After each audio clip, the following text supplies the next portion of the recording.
Changing beliefs, working on ourselves, changing our character for the best all require a great deal of effort. The question is, are we ready to work on ourselves? Do we see this as important? Or are we going to continue our robotic path in life? The story is told of Morris, who goes to the rabbi and says, "I committed a sin, and I want to know what I can do to repent." "What was the sin?" the rabbi asked. "It happened just once," Morris assures him. "I didn't wash my hands and recite the blessing before eating bread." "No, if it really only happened once," the rabbi said, "that's not so terrible. Nonetheless, why did you neglect to wash your hands and recite the blessing?" "I felt awkward, Rabbi," said Morris. "You see, I was in an unkosher restaurant." The rabbi's eyebrows arch. "And why were you eating in an unkosher restaurant?" "I had no choice," Morris said. "All the kosher restaurants were closed." "And why were all the kosher restaurants closed?" the rabbi asked. Morris replied, "It was Yom Kippur." Sometimes we are not very truthful with ourselves. We start with one small request, perhaps a small lust to do a sin, and we convince ourselves that such a small sin won't hurt anyone. Then slowly one thing leads to another, and before we know it, we find ourselves performing a major sin. Oh, hello. I didn't see you there. My name is Ian, and today we're talking about Barbara Kirshenblatt-Gimblett's A Parable in Context, a social interactional analysis of storytelling performance. This is so wonderful. This is sort of, if you needed one reading to sort of crystallize what we mean, what we folklorists mean by narratives, storytelling, happen in contexts. They are performances. They are by a specific teller to a specific audience with intelligent decisions being made about what to say, how to say it, when to say it. You can't go better than this article. It just, all the various sort of abstractions that, and they're not abstractions in terms of being obtuse or abstractions in terms of being merely theoretical.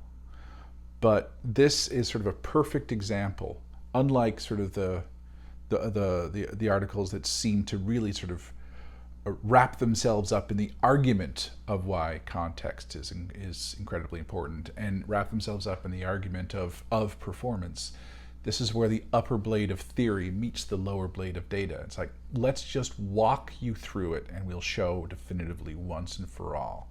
So you can't go better with this article. So, I mean,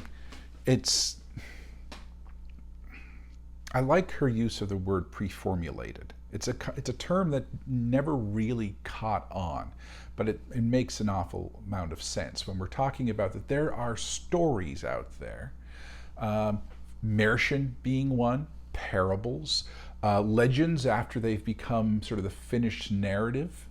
Not the legends in emergence, but legends where they are told because they are good stories. Certain jokes that they are set. They're not set. That's incorrect. But they are known entities. They have some kind of. They do not emerge. They do not exist solely in emergence. You can advert to precedent. They might be known to the audience. They are certainly known to the teller, and they are being brought back again. And so, the whole argument of much early folklore scholarship is because they have this sort of, because they are preformulated, the idea is that they almost are autonomous entities, that they exist somehow independent of context, to the point, of course, where it's almost as if the points in which they emerge in context are incidental avenues for which we were getting at that fixed text. And so they're sort of understood. Because they can be understood outside of contexts, the idea is that they are taken out of context. And then there's also that informs the ethnography of storytelling, because they're often collected in contrived situations of the interview. Tell me this story. It's like, oh, okay. And an adept storyteller can potentially induce that natural context that is almost akin to conversation, or almost akin to the storytelling context, but it's still, not necessarily a natural occurrence. Then the other aspect is that even when we are thinking of, we're collecting more ethnographically, and we're collecting within, for lack of better words, storytelling sessions. An evening or a moment, or a passage where people are telling stories and swapping stories. Storytelling is their reason for being there. So, although you can see that any particular item is framed and conditioned and contextualized by the narrative that got told before it, whether that be from the same teller in a series or a different teller in terms of swapping, we kind of lose the fact that of the stories that could be chosen, one is being brought to the fore, and we forget that there are multiple ones to be chosen from. So it fails to grasp that any performed narrative, for any performed narrative, another one with the same functional equivalence could have been told. And then finally, we have where much storytelling takes place, is that it's in everyday conversations, whether of great intensity, like the one that Barbara Kirshenblatt-Gimblett is studying in this particular article. By the way, because she is well aware of how cumbersome the name Barbara Kirshenblatt-Gimblett is, BKG is the standard abbreviation for her name, and that's probably how I'm going to be referring to her for the rest of this, and that's not in disrespect. She has sanctioned that, therefore I'm going to go for it. So whether it's sort of an intense, fraught situation like BKG is studying here, or in more ludic, small talk, casual, friendly conversation, people are discussing back and forth, and occasionally they can express themselves, and either because they just choose to engage in storytelling, or because a story is brought to mind, whether or not it has a specific functional or specific functional in terms of it being a response to the flow of conversation, or whether it's just a hey, that reminds me of situation. We don't really have those ethnographic contexts for that. So she has these. She's developing these at the time. I'm using the present tense, but this is fieldwork that was done in the late 1960s and early 1970s. So the article is about Dvorah Katz, who is I guess at this point, probably in her mid-50s, woman in the Jewish community in Toronto. Her mother was an avid storyteller and parabolist and proverbs speaker, and she learned it much from her mother, and so that was one of the roles that one of the things that she had at least a reputation for, was being a good talker and knowing these stories and so on. So she was a natural person for BKG to focus a lot of her attention on. And they were mailing cassettes. That's wonderful. And got to think, in like 68, the cassette must have been a brand new thing. I mean, reels were still being used by most professionals well into the 80s. And so this, here's a cassette, please record, must have been like, wow, what is this new science? And that's quite wonderful. So she uses the word, BKG describes it as a parable, a narrative that certainly has some kind of didactic function. Dvorah has different words for it. They seem to sort of fall into a number of different terms. All of them are Yiddish in various, what's the word I'm looking for? Various sort of registers of Yiddish, from sort of a more formal to an informal Yiddish. What's the word I'm looking for? Dialects. There we go. So she's using words that sort of branch a couple of different dialects of Yiddish that more or less suggest something along the lines of parable. A narrative that has a use, it's meant to express something metaphorically. I will say this thing this narrative, which we are not saying necessarily ever happened in the real world, we can ally the fact, we can align ourselves with the fact that it is a fiction, but it resonates with the situation that we are currently engaged with. In the same way, I mean, it functions the same way as a proverb. A proverb is a unit of the group's wisdom, that it's being formulated in some way as to be memorable.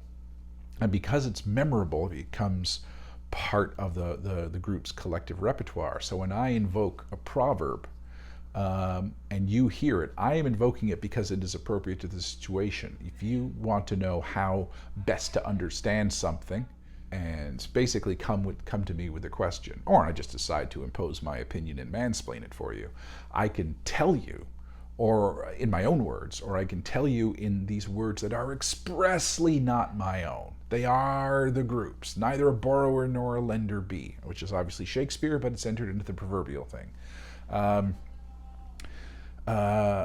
Speak no evil, see no evil, hear no evil. He who hesitates is lost. All these sort of units where if you hear that, you will make the connection between what I am saying and and your current situation. But it's not even that I am saying it. I am reminding you of this thing that you already know. I am reminding you of how this kind of issue should be framed according to the norms of our community. Parables work fundamentally the same way. One of the things about the parable is that we probably recognize the text just a little bit. It's like, oh, okay, I get this. And even if we don't, we are expressly engaged in some kind of reframing that happens. And so it's like this situation, which is real and dire and has actual consequences, is like this completely fictitious situation that is also about consequences. And then we go, oh, okay. And then with that disruption, we're able to solve something. So BKG calls this the penitent in confession worries about little sins and belittles big ones. And she's not simply talking about the parable. She's also talking about Dvora's own use of the parable and her own story about how she employed this parable, which in itself is a creative and artistic act. It's a personal experience narrative about how she used a parable in a particular situation. As she says, Dvora's account of the social situation in which she used the parable and to which she applied it is an artistic narrative in its own right. And then this is practically a model for how to take something as small as this particular, or modest, I should say, as opposed to small, as this particular occurrence, a conversation that happened in a kitchen in Toronto sometime in 1968, and bring the full resources of analysis and contextual analysis to it. So she, as I said, she presents this model, sizing up the situation. Who exactly was there? Where were they located? Literally, specifically, in relation to each other. How were they oriented in the space towards her as teller? How were they oriented in the space towards each other as co-audience? Although she later goes on to say, I was really directing it towards Max, but Ruth, I knew she was there, and I knew she would be hearing, but this was being told to Max. So that's already a complex understanding of audience. And then all the possible things that she could have done before she even gets to the point of being a storyteller, as it were.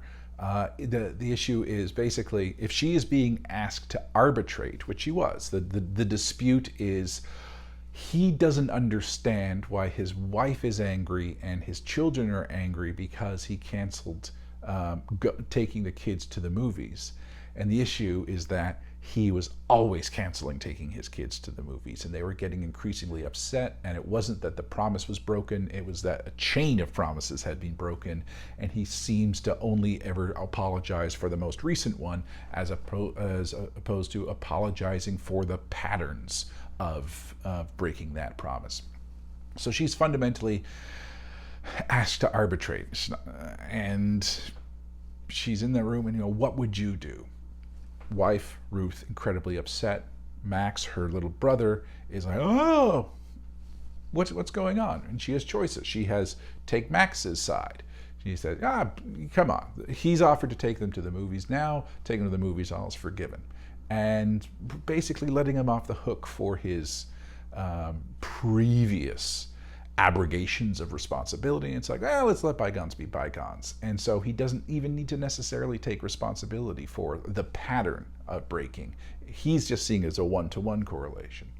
The other side is to take, the other path is to take Ruth's side bluntly. No, Max, you're wrong, and here's why. Ba, ba, ba.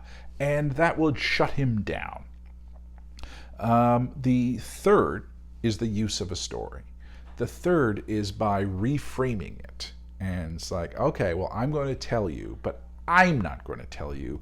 The common sense that is common to us is going to tell you. Us being our family, us being our contemporary larger folk group, no less, because it's going to have, it is emic because it does imply, it implies contemporary Jewish community. You need a little bit of coding to understand what that narrative is. If you don't know what Yom Kippur is, if you don't know about the blessing, if you don't know about the various sort of levels of sin, there's extra textual information in the narrative that requires you to go outside, requires you to bring in your shared experience to fully grasp it. If you don't know what these things mean, you're not going to get the story. You might be able to infer it, but you're not going to get all the particular references. So she uses a story. She explains why. I just thought for the moment that this is the best way of answering his question, and he directed it to me and asked me why. I thought if I'm going to tell him why, I'm not going to tell him what he did. I'm going to show him what somebody else did, and maybe he can identify himself with that person, and that way I'm not hurting him. I'm not saying to him, you did this. I'm showing him someone else did it. Do you see any similarity? So there's a real specific functional purpose for using the parable.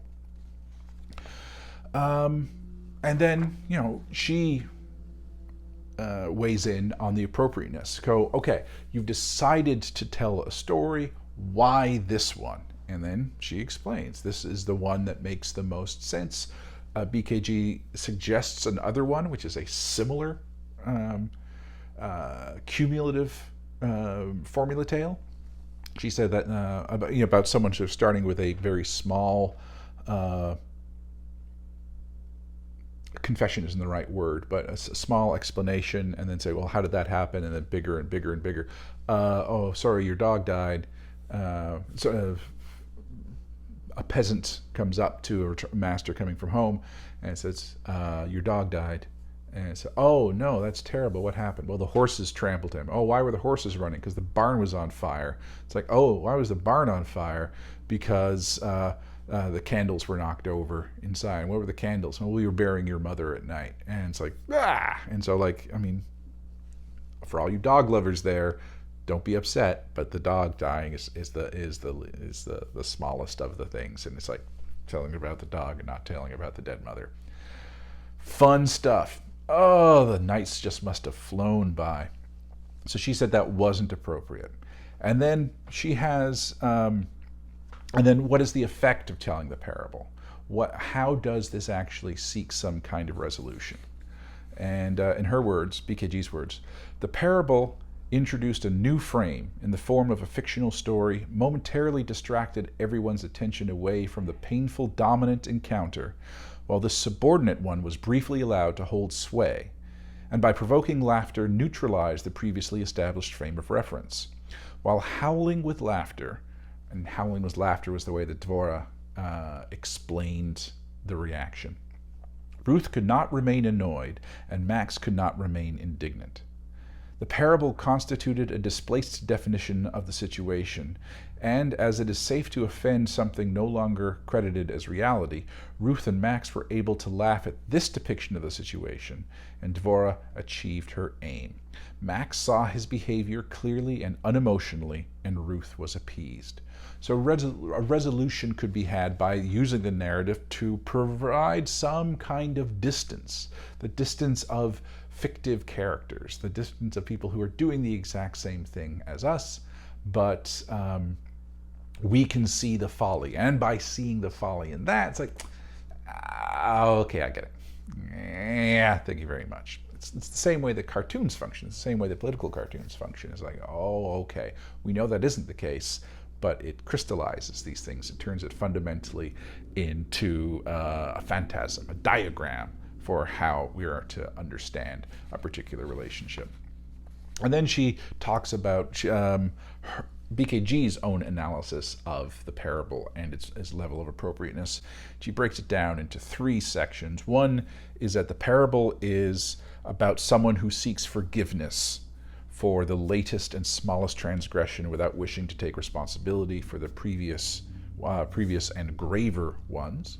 It's like only the last one is the one that's being sought penance. So the catch tale about the not the catch tale, the formula tale about the trampled dog is not the same, because for one thing, the person might be disguising, but they are not seeking penance. They are not seeking forgiveness. It is not their transgression. It is a laying on of facts. So at the moment, she was able to understand, no, that wouldn't have worked. I know that story. That's a great story. That one wouldn't have worked, because it was about responsibility as opposed to just simply imparting bad news. But nevertheless, although it was the appropriate narrative, that same narrative, that the same all the non-kosher restaurants, all the kosher restaurants were closed narrative, can still be employed in different contexts. And she gives one about someone who literally had this hand-washing thing, and then their rabbi told them this version of it, like the not washing of the hands, is the slippery slope to worse things, or graver sins, it should be said. And then if you look how this parable is used in homilies, blog posts, which are sort of our world's equivalent of homilies, sermons, as it were, you can take this thing, this narrative that's set, and employ it in a number of different ways, like the one that I used at the very beginning from Rabbi Jonathan Towell. I hope I pronounced that last name right. The same text can be used in different contexts, so it's not that there's a one-to-one correlation between this particular parable and a very set of contexts. You can use it for a multiple of different reasons. Again, so one is about responsibility, one is about scale, one is about another example that I came across is basically about you can't expect perfection in all things, but that doesn't mean that you can't do good faith effort in all things. So it's this wonderful parable that has multiple uses. So BKG's article, fundamentally, there's sort of 2 great points to be made, and one is not the self-evident, but the one that I think is fairly clear by now, by the mid-70s, and this is in a way just like the pinnacle of its expression, is that when we are considering narrative, we need to understand that the narratives are moments of a meeting, an encounter between the person who is narrating, the storyteller, and an audience. And they make intelligent decisions about repertoire, about context, about appropriateness, and they shape the aesthetic act according to that specific moment of performance. And that's a given. And at this point in the 1970s, that is understood. But just as important is the idea that, and the folk know this too, that they can actually intelligently analyze their own performances. That these insights that we the folklorists have, about the nature of narrative is not our exclusive domain. We might have a better language for it. I was going to say different, but I'll say we might have a better language for it because we might be able to there at one point, come up with a vocabulary that we can express these ideas and these insights in multiple contexts, to the point where the individual tellers might not have a shared language. And all theory is basically a shared language, so we're more or less talking about the same thing at more or less the same time. And it's emergent and it's flawed, but it is working towards a specific non-contingent vocabulary. And we must always continually purge our complacency in those terms. But the folk can do it too. They are not only intelligent, they are aware of their intelligence. They can express their intelligence. They can express their decision-making purposes. And so that enters into this new ethnographic moment where it's like, okay, you've now demonstrated all these things about context. Well done.